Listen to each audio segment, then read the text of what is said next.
कैसे हुई थी अर्जुन की मृत्यु और उसकी मौत देख माँ गंगा जोर जोर से क्यों हंसने लगी थी।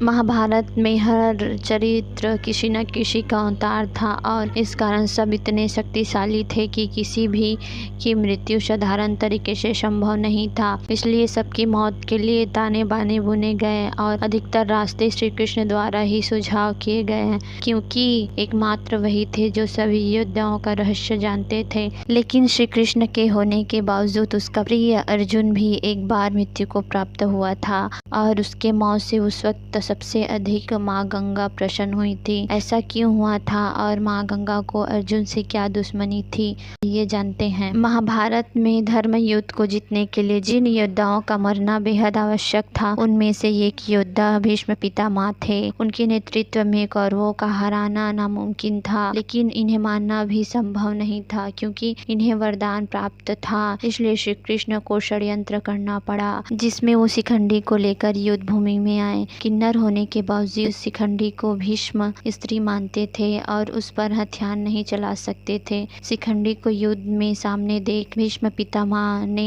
अपने हथियार नीचे कर लिए। इसी मौके का फायदा अर्जुन ने उठाया और उसने भीष्म पितामह पर बाणों की वर्षा की। अपने पुत्र की यह दुर्गति देख उनकी माता गंगा बहुत क्रोधित हुई और वह युद्ध भूमि में प्रकट हो गई। उन्होंने अर्जुन को श्राप दिया, उसकी मृत्यु उसके पुत्र के हाथों होगी। कुछ समय बाद अर्जुन की मृत्यु उसके पुत्र के हाथों हो जाती है तो माँ गंगा जोर जोर से हंसने लगी। कथा के अनुसार माँ गंगा ने ही अर्जुन के बेटे बभुवाहन को इस तरह भ्रमित किया कि उसने गुस्से में आकर अपने पिता का सिर काट दिया। अर्जुन की मृत्यु होने के बाद माँ गंगा वहाँ प्रकट और माँ गंगा जोर जोर से हंसने लगी। कथा के अनुसार माँ गंगा ने ही अर्जुन के बेटे बभुवाहन को इस तरह भ्रमित किया कि उसने गुस्से में आकर अपने पिता का सिर काट दिया। अर्जुन की मृत्यु होने के बाद माँ गंगा वहाँ प्रकट हुई और अर्जुन की माँ जोर जोर से हंसने लगी। लेकिन फिर अर्जुन की एक पत्नी ने अपनी शक्ति द्वारा और श्री कृष्ण की मदद से अर्जुन को पुनः जीवित किया और अर्जुन के पुत्र बभुवाहन